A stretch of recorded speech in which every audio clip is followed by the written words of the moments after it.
शुक्रिया शुक्रिया। बिस्मिल्लाहिर्रहमानिर्रहीम।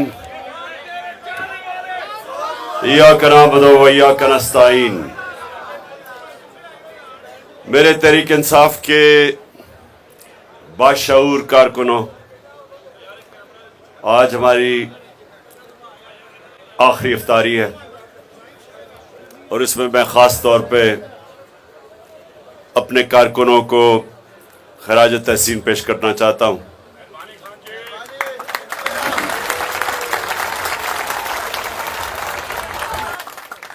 मेरी 27 साल की सियासी जद्दोजहद में मैंने किसी जमात में इस तरह के कारकुन नहीं देखे जो मैं अल्लाह का लाख शुक्र अदा करता हूं जो उसने मेरी जमात में जिस तरह के कारकुनों को दा।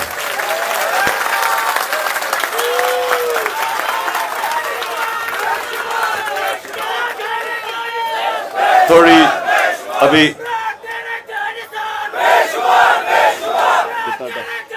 टाइम कितना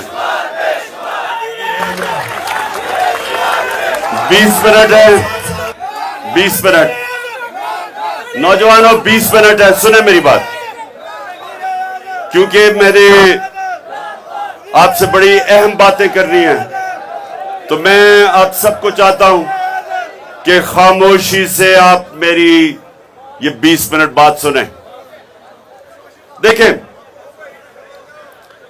जो इस मेरे घर के इर्द गिर्द पिछले 3 महीने में मैंने देखा है,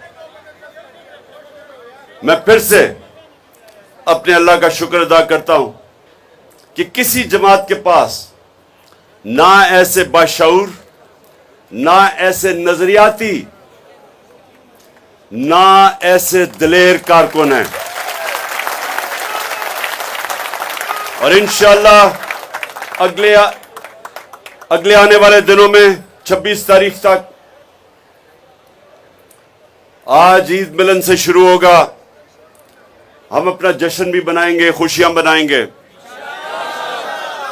और मैं हर रोज शाम को जिन कारकुनों ने जबरदस्त किस्म की परफॉर्मेंसेस दी हैं, जिनने दिलेरी दिखाई, जिन्होंने मुश्किल वक्त पे साबित किया कि जो एक कार्रवाई और साजिश के तहत मुझे यहां अगवा करने की कोशिश की जा रही थी पुलिस और रेंजर्स के जरिए, वो यहां कारकुनों ने एक पाकिस्तान में मिसाल सेट कर दी कि वो ऐसे दीवार बन के खड़े हुए और जिस तरह टीयर गैसिंग, वो जो वाटर कैनन थी जिसमें उन्होंने केमिकल डाला हुआ था, फिर उन्होंने वो पैलेट गन इस्तेमाल की, जिस तरह मेरे कारकुन खड़ा हुए हैं, आप ये समझ लें कि सारा पाकिस्तान आपको देख रहा था। सब पाकिस्तानी देख रहे थे कि क्या ये जो जंगल के कानून में इस मुल्क में ताकतवर जो मर्जी चाहे करे, तो अवाम ने, आप जैसे लोगों ने सारी अवाम को पैगाम दिया है कि हम पाकिस्तान को जंगल का कानून नहीं बनने देंगे। और ये हमारे नौजवान इंसाफ और आइन की और कानून की बालादस्ती के लिए खड़े होंगे। और माशाल्लाह जो आपने किया है, सारे पाकिस्तान ने देखा है, लोगों ने देखा जिस तरह पुलिस ने आके तशद्दुद किया। और हमें पता है पुलिस के पीछे कौन था जो ये सब कुछ करवा रहा था, वो आपको भी पता है, मुझे भी पता है। और पुलिस से भी जो लोगों को उठाया, जिस तरह का तशद्दुद किया, जेलों में बुरी तरह जानवरों की तरह रखने की कोशिश की कि शायद डर जाएंगे तहरीक इंसाफ के कारकुन।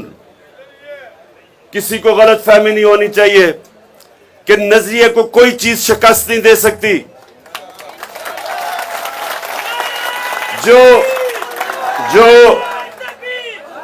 जो मीनारे पाकिस्तान का जो जलसा था, कभी मीनारे पाकिस्तान के जलसे में ऐसी रुकावटें नहीं डाली गई। लाहौर को बंद कर दिया, कि बाहर से लोग ना आए, लाहौर के अंदर रुकावटें डाल दी, मीनार पाकिस्तान को सील कर दिया, और उसके बावजूद जो अवाम का समुंदर था, एक नजरियाती समुंदर, वो सब कुछ पार करके मीनार पाकिस्तान पहुंच गया। पानी खड़ा हुआ था ग्राउंड में, उसके बावजूद ये जो पाकिस्तान बदला हुआ पाकिस्तान है, हम एक कौम बन रहे हैं, हजूम से एक पाकिस्तानी कौम बन रही है। माशाअल्लाह जिस तरह वहां लोग निकले हैं, वो भी सारी कौम ने देखा आपको। तो मैं अपने कारकुनों को भी मिलूंगा, जो उन्होंने खास तौर पे, जिन्होंने मुश्किल जो खड़े रहे मेरे साथ, उनको मिलूंगा, और साथ साथ जो बस साथ साथ जिन लोगों को खदशा है कि उनको सही माने में उनको टिकट मिलना चाहिए थे और नहीं मिला, क्योंकि मैंने टिकट्स कल दिए हैं, तो उनका सबका मैं रिव्यू भी कर रहा हूंगा 26 तारीख तक। मैंने यहां सुने, मैं टाइम जा रहा है, टाइम जा रहा है, सुने सुने सुने, अभी मैंने आपसे बात करनी है, टाइम आपके पास कम है, रोजा खुलने वाला है। तो पहले तो ये मैं आपको बताना था कि मैंने उन लोगों जिनको ये खदशा है कि उनसे टिकट नहीं मिला, सबको तो टिकट नहीं मिल सकता, लेकिन मैं उन सबको सुनूंगा जो समझते हैं कि उनको मिलना चाहिए था और वो दलील दे सकते हैं कि उनको टिकट मिलना चाहिए। मैं खुद सुनूंगा उनकी। और ये हर इंसान, हम आखिर में इंसान है और इंसान से गलतियां होती हैं, लेकिन इंशाअल्लाह मेरिट के ऊपर मैं पूरा चल के कोशिश करूंगा कि सबको हम सेटिस्फाई करें। और कल शाम से शुरू हो रहा है, फिर से आप सबके लिए हर रोज एंटरटेनमेंट होगी, यहां कवालियां होंगी, हम इनवाइट करेंगे और से बाहर लोग जो कि हमारे नजरिए से मिलते हैं, अरफाना कलाम होगा। तो इंशाल्लाह आपका ये अच्छा 26 तक आपका अच्छा टाइम गुजरेगा यहाँ। अच्छा अब बस बस बस बस अच्छा क्या हो गया? अच्छा अच्छा, अब सुने,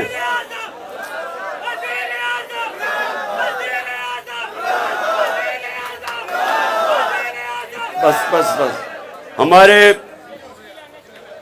पहले अली जैदी को, अली मीन को, सोशल मीडिया के हमारे नौजवानों जिसमें अता एक है, उनको उठाया।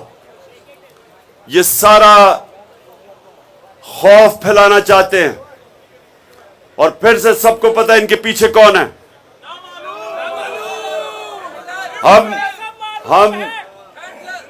हम पहले तो अली मीन को मैं दाद देता हूं, दिलेर आदमी है, इतने सब्र से और इतनी दिलेरी से उसने जो भी कोशिश की, इन्होंने उसको जलील करने की, एक दिलेर आदमी की तरह वो खड़ा रहा है, चट्टान की तरह। और मैं इंसानों को पैगाम पहुंचाना चाहता हूं जो ये समझ रहे हैं कि ये खौफ फैला के और ये जेलों में लोगों को डाल के, जो ये समझ रहे हैं कि इससे ये जो हकीकी आजादी का जज्बा है ये खत्म हो जाएगा या कम हो जाएगा, मैं उनको पैगाम देना चाहता हूं कि आपसे ज्यादा अहमक और बेवकूफ लोग है ही नहीं। कभी भी नजरिया, जब एक नजरिए का वक्त आ जाए, कभी भी इस तरह की हरकतों से वो नहीं रुकता। ईस्ट पाकिस्तान को हमने गवाया, ईस्ट पाकिस्तान में एक जमात इलेक्शन स्वीप कर गई, पाकिस्तान के सबसे साफ और शफाफ इलेक्शन हुए, वो सारा ईस्ट पाकिस्तान में इलेक्शन जीत गई अवामी लीग। और बजाय अवाम के मैंडेट को मानने के, उसी जमात के ऊपर कार्रवाई शुरू कर दी, मिलिट्री ऑपरेशन शुरू कर दिए। और जो पाकिस्तान को नुकसान उठाना पड़ा, पहले तो आधा मुल्क गया, फिर जो हमें जिल्लत उठानी पड़ी, यह भी तारीख का हिस्सा है। मुझे अभी भी याद है, मैं यूनिवर्सिटी में था जब हमारा मुल्क टूटा है। मुझे अभी भी याद है, मैं उस वक्त बरतानिया में पढ़ रहा था। हमें अभी भी याद है कि हमें किस तरह की जिल्लत उठानी पड़ी थी, सिर्फ इसलिए कि बंद कमरों में किसी अहमक ने गलत फैसला किया कि बजाय अवाम की मैंडेट मानने के एक बेवकूफ आदमी ने, कम अकल आदमी ने उनके ऊपर फौज चढ़ा दी। ना सिर्फ मुल्क टूटा, सारी कौम को, हमारे 90,000 लोग हिंदुस्तान में कैदी बन गए। सारी कौम का सर शर्म से झुक गया। सारी पाकिस्तानी दुनिया में जिधर थे डिप्रेशन में चले गए, और अब फिर उसी रास्ते पे लगे हुए हैं। वही कम अकल सोच का रास्ता कि डंडे के जरिए हम लोगों को ठीक कर देंगे, बजाय अवाम की आवाज सुने। सारी अवाम खड़ी है, सारी कौम आज हकीकी आजादी चाह रही है, आइन चाह रही है, कानून चाह रही है, रूल ऑफ लॉ चाह रही है। वो तंग आ गए कि ताकतवर जो मर्जी करे कानून के ऊपर, और आम आदमी को इंसाफ ही ना मिल सके। और सबको पता है कि ऐसा माशरा तबाह हो जाता है, जिसके ऊपर हजरत अली रजी अल्लाह ताला ने कहा कि कुफर का निजाम चल जाएगा, लेकिन वो निजाम जिधर इंसाफ नहीं है वो कभी भी नहीं चल सकता। मेरे नबी सल्लल्लाहु अलैहि वसल्लम ने 1500 साल पहले कह दिया था, और आज पाकिस्तान में वो वही हालात हैं जो उन्होंने 1500 साल पहले कहा था कि अगर ताकतवर जुर्म करेगा और वो माशरा उसको नहीं पकड़ेगा, ताकतवर मुजरिम को जो माशरा नहीं पकड़ता, सजा नहीं देता, और सिर्फ छोटे और कमजोर चोरों को जेलों में डालता है, वो माशरा तबाह हो जाता है। और ये मसला है आज। सबसे बड़े बड़े जो मुजरिम हैं वो आज ऊपर बैठे हुए हैं, और उनके साथ खड़ी हो गई हमारे मुल्क की एस्टेब्लिशमेंट, और वो समझते हैं कि हम इनके साथ सर झुका दें और इनको कबूल कर लें।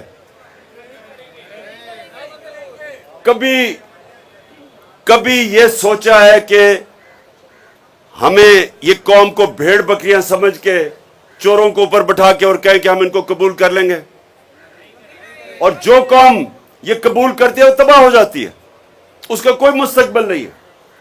इसलिए ये हमारी जो तहरीक है, हकीकी आज़ादी की तहरीक, इसलिए इसके ऊपर सख्तियां की जा रही हैं, क्योंकि जो ताकतवर ऊपर हैं ये कोशिश कर रहे हैं, ये पावर नहीं छोड़ना चाहते।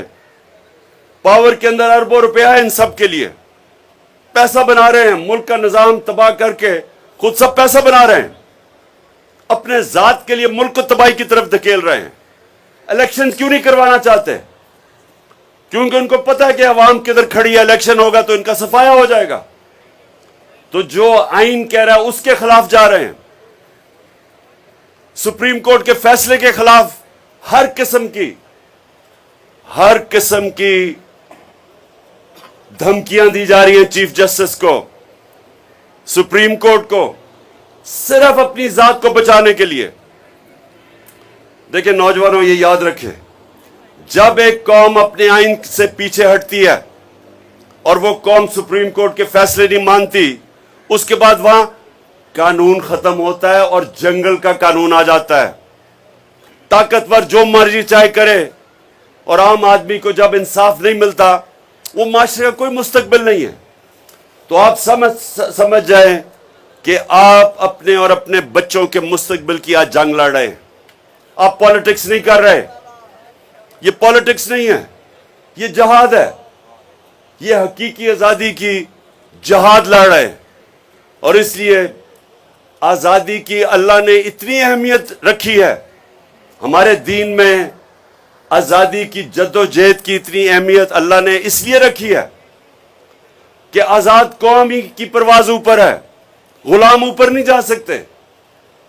तो इसलिए अल्लाह हमें इस हकीकी आजादी की जद्दोजहद आजादी की जदोजहद में जब इंसान मरता है उसको शहीद कहते हैं, बचता है वो गाजी है।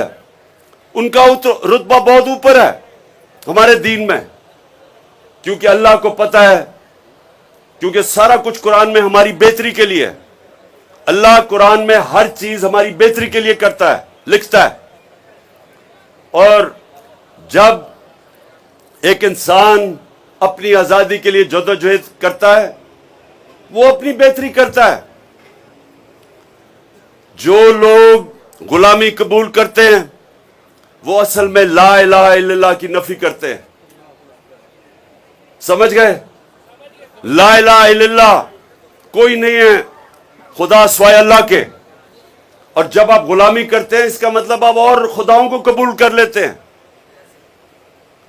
जिस तरह एक शेर है कि एक सजदा जिसको तू गिरां समझता है देता है हजारों सजदों से निजाहत। एक सजदा अल्लाह के सामने करते हैं दिल से, आपको अल्लाह आजाद कर देता है और सजदों से आपको एक गैरतमंद जिंदगी गुजारने का मौका देता है। ला इलाहा इल्लल्लाह। आपको अल्लाह के सामने जब आप दावा करते हैं कि नहीं है कोई खुदा सिवाय तेरे अल्लाह, फिर ये मैं इसको शिर्क समझता हूं कि किसी और के सामने झुके। खौफ के सामने झुकना कि जी मुझे मार देंगे, मुझे जलील कर देंगे, या फिर मेरी नौकरी चली जाएगी। रिस्क अल्लाह के हाथ में है, मेहनत इंसान के हाथ में। हराम से भी कमा सकते हैं, हलाल से भी कमा सकते हैं, लेकिन देनी अल्लाह ने है। एक रिस्क में इज्जत है, एक में जिल्लत है। एक में इज्जत है, कम भी रिस्क हो, और एक में जिल्लत है कि आप सबसे महंगे लंदन के इलाके में रह रहे हो, हर रोज चोर चोर की आवाजें सुन रहे हैं। क्या टाइम है? टाइम कितना? 6 मिनट।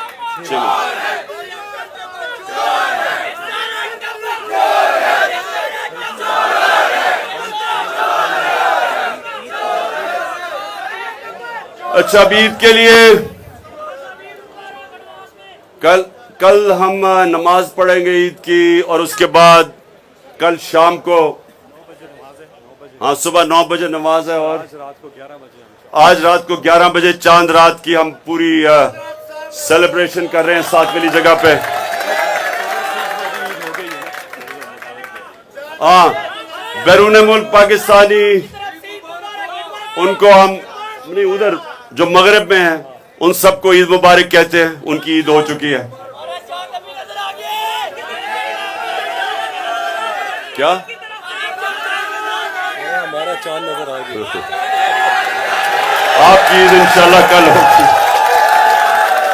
अच्छा जी, अच्छा, अब आखिर में क्योंकि आप सब ने लीडर बनना है, ये 4 सिफ्तें अब मैंने लीडर की आपसे पूछूंगा। मैं देखता हूं कि कितनों में इतना शौर आ चुका है। सबसे पहली सिफ्त,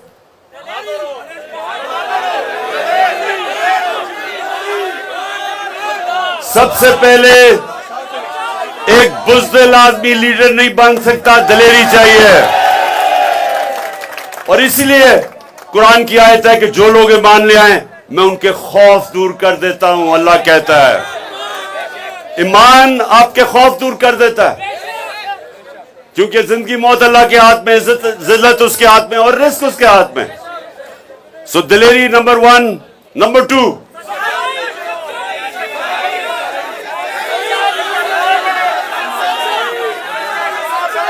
क्या? सदाकत, सच्चाई। एक झूठा आदमी लीडर नहीं बन सकता, लोग उसकी इज्जत नहीं करते। लीडर तो तब होता है जब उसके पीछे लोग उसकी इज्जत करें। तो एक अगर झूठ बोलने वाला या बुज़दिल आदमी उसकी इज्जत नहीं करते। और नबी सल्लल्लाहु अलैहि वसल्लम ने एक दफा एक बूढ़े कुरैश ने पूछा कि नबी मुझे एक बात बता दें कि मैं अपनी आदतें भी ना छोड़ूं, और अगर एक बात बता दें मुसलमान होने के लिए तो वो क्या होगी? नबी ने कहा सच बोला करो। सो सच्चाई और दलेरी। तीसरी,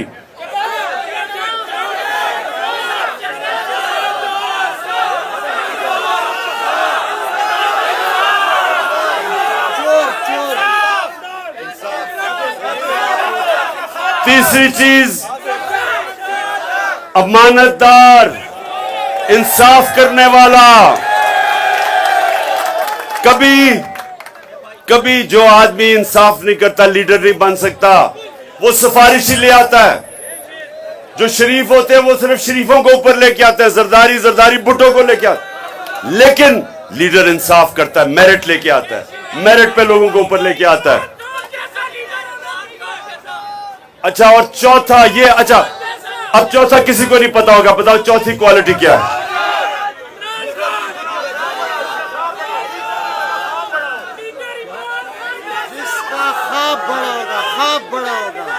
सुने जरा, ये बड़ा जरूरी है। अब ये चौथी चीज लीडर बनने के लिए बड़ी जरूरी चौथी चीज क्या है? लीडर का जो ख्वाब होता है, सुने नहीं हो, वो अपने से बड़ा होता है। लीडर अभी नहीं, अजान होने लगी है। लीडर खुद गर्ज नहीं होता, लीडर बड़ी सोच रखता है। हमारे नबी सल्लल्लाहु अलैहि वसल्लम, उनको खिताब था रहमतुल लिल आलमीन, सब इंसानों के लिए रहमत बन के आए थे।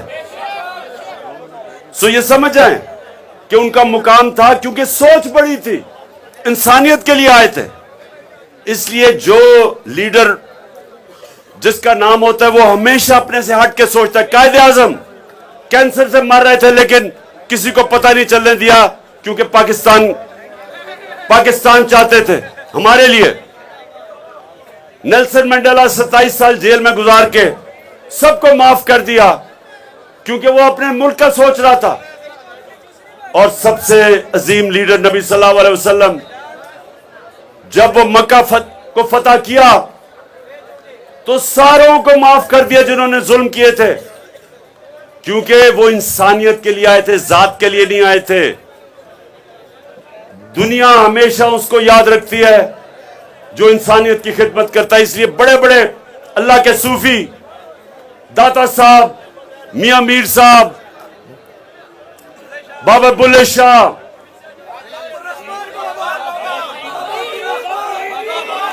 पाक पटन के हमारे बाबा फरीद, निजामुद्दीन औलिया, मोइनुद्दीन चिश्ती, आज भी लाखों लोग उनके मज़ारों पे जाते हैं, क्योंकि वो इंसानियत के लिए आए थे, आशिक रसूल थे सब, नबी सल्लल्लाहु अलैहि वसल्लम की सुन्नत पे चल रहे थे।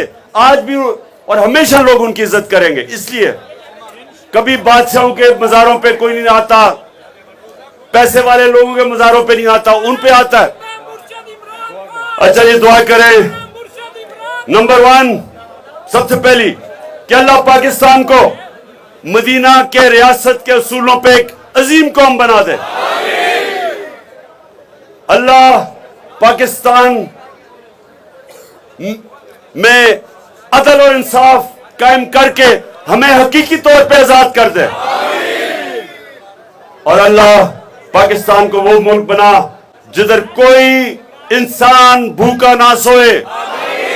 और चौथी चीज कि अल्लाह पाकिस्तान को इतना खुशहाल कर, हमारी जद्दोजहद से हकीकी आजादी की यहां कायम करके इतना खुशहाल कर पाकिस्तान को कि बाहर से लोग पाकिस्तान में नौकरियां ढूंढने आए। आमीन। और शान मगरिब